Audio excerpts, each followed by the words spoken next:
Hey everyone, welcome back to IT Samurai Teacher channel. My name is Abdul.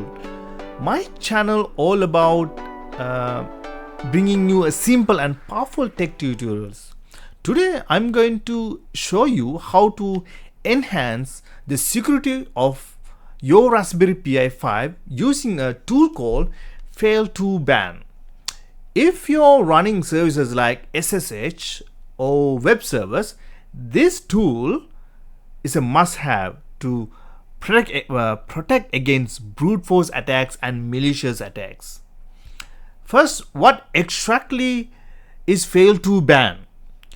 Fail2Ban is a lightweight security tool that monitors your log files for suspicious login attempts. If it detects multiple failed login attempts from the same IP address, it will block that IP address, protecting your Raspberry Pi 5 from hackers and malicious bots. That's cool, right? So let's jump in and I'm going to show you. Okay, the first step is to update your Raspberry Pi software. As always, we want the latest security patches before installing anything. So first, open your terminal and type the following commands. I already jump into my Raspberry Pi 5. I'm going to do this. Okay, just want to make sure that I'm in my Raspberry Pi 5. Now we're going to type sudo apt update and sudo apt upgrade. Right. I'm going to enter the password. So this command will fetch and install the latest updates on your system. Let it run, and once it's done, we are ready to install Fail2Ban.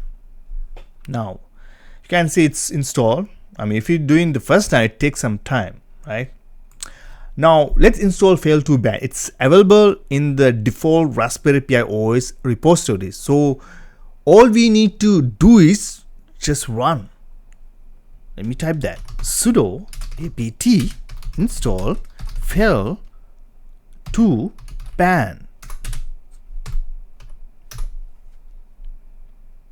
It's installing.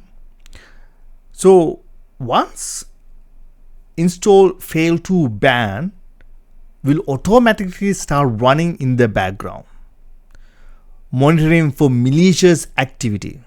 That's how cool is that, right? Once you install, it will scan everything. It's going to run in the background and monitoring for all these malicious activities. Okay, next step is what we need to do is, now that Fail2Ban is installed, it's time to configure it, right? So we'll make a copy of the default config file so that our settings don't get overwritten during the updates. So here's how you need to do it.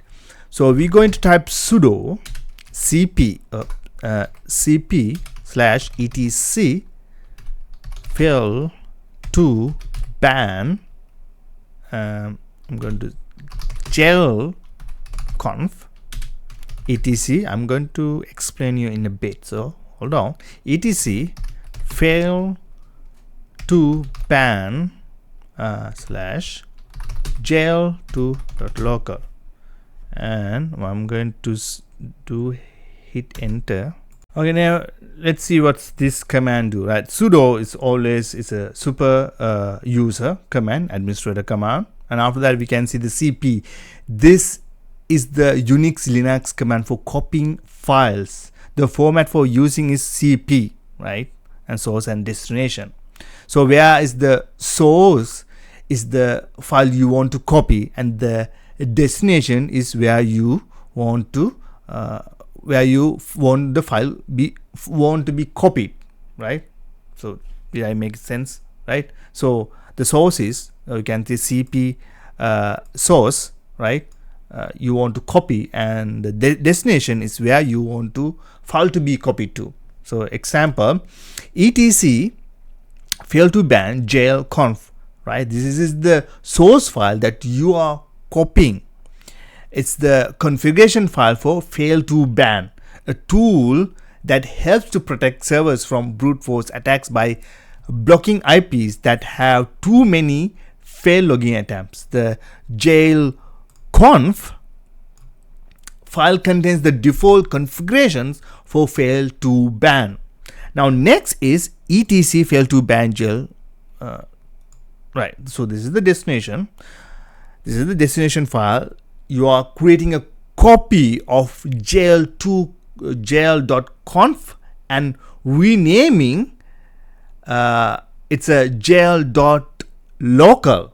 Can see that? So Fail2Ban use the jail.local file to override or extend the default settings in jail.conf.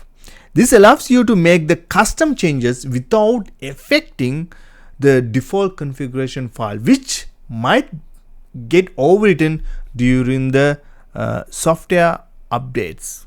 So why it's recommend this method? So Fail2Ban developers recommend copying jail.conf to jail.local because the .local, can see .local file is intended for user specific configurations. So any changes you make in jail.local will override the settings in the jail.conf and it will not be affected by Fail2Ban updates. Okay, next we need to do is we're going to open a configuration file with text editor like nano. So what I'm going to do here is I'm going to type sudo nano etc fail2ban jail.local. Okay, now let's stop there. Okay, so here you can configure which services you want to protect. For now, will be enable protection for SSH by finding SSHD section and setting enable to true, and we're going to save this file and exit nano. Okay, let's do this. So you know what, so we see here this is the one. Okay, you can see enable true. This is SSHD. You can see in SSHD. I'm going to do this. I'm going to, okay, now we enable this. That's only we need to do. Let me see if I have anything here. I mean, I'm not going to go with everything, but just in case if you want to see what's going on here, you can always see in here. Okay, so all the way top, when we open with the nano, we saw what we need to change. So you can see, so we omit that. So if you want to go back, you can always do that. So it's, you know, it's going to disable. So but this is the what we need to do. We need to enable to true the SSD settings. So I'm going to click Control X. So I'm going to exit this. So after that, it will save the modify. Just type Y. So once you type Y, it will ask you to write the file name. Just hit enter. That's it. You save the file. Okay, now it's done that file. Now let's set up a banning policies. So you can control how long an IP is banned and after how many failed attempts in the same configuration file. So let's go adjust these settings. I'm going to go again. I'm going to go to that file, sudo nano etc, same file you can see. Now in here, let's find default section. So this is the default section. You can see default. Okay, I'm going to coming here and ban time. I'm going to type and I'm going to explain you in a bit. Okay, I'm going to put 600 and I'm going to put find time. Find time. I'm going to put 600. That, oops, going to go max RATRY 5. Okay, so let me explain this one. Okay, so we can see ban time 600. So the purpose specify the duration in seconds for which an IP address will be banned after exceeding the allowed number of failed login attempts. So value is 600. The IP address that triggers the ban will be blocked for 600 seconds. 600 seconds, it's 10 minutes. So it's after 10 minutes the ban is lifted and the IP address can attempt to connect again. Ban time. Okay, so after that you can see find time 600 seconds.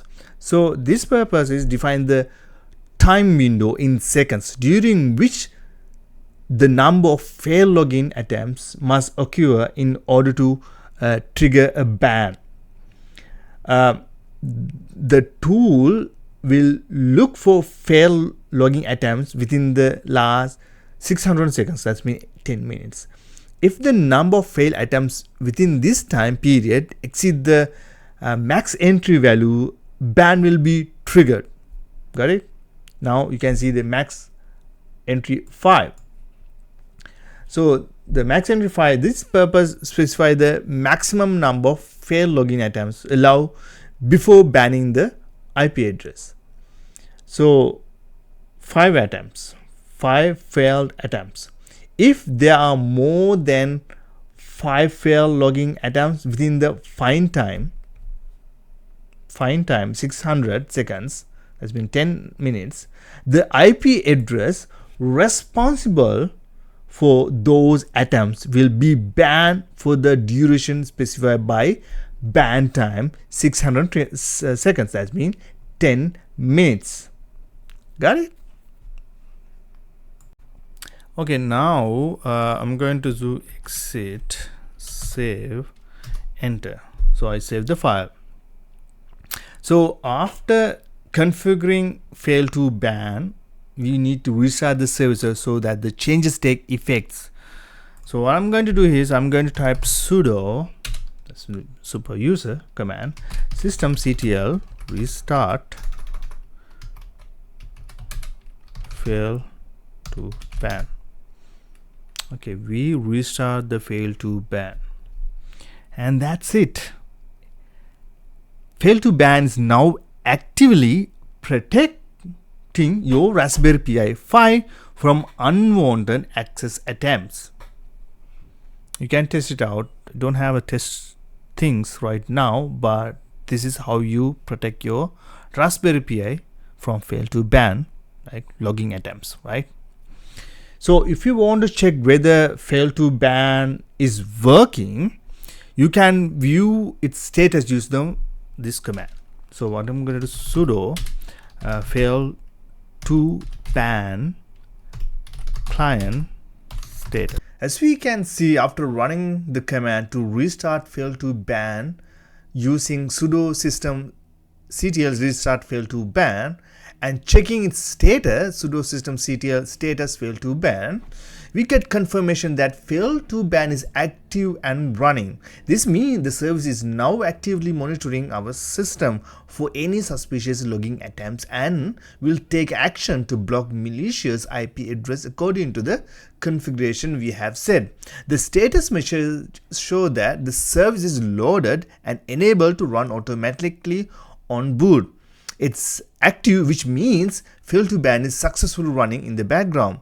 The main PID refers to the process that is running Fail2Ban and everything looks healthy and no errors. With Fail2Ban now running, your Raspberry Pi is much better protect against brute force attacks and unauthorized logging attempts, making your system more secure. And that's bring us to the end of this tutorial on how to set up Fail2Ban on your Raspberry Pi 5. I hope this video helped you secure your system and better understand how Fail2Ban works. If you found this video helpful, don't forget to hit that like button and subscribe to my channel for more tech content, and hit the notification bell so you don't miss any future tutorials. Thank you so much for watching, and I'll see you in the next video. Stay safe and keep exploring tech with the IT Samurai teacher.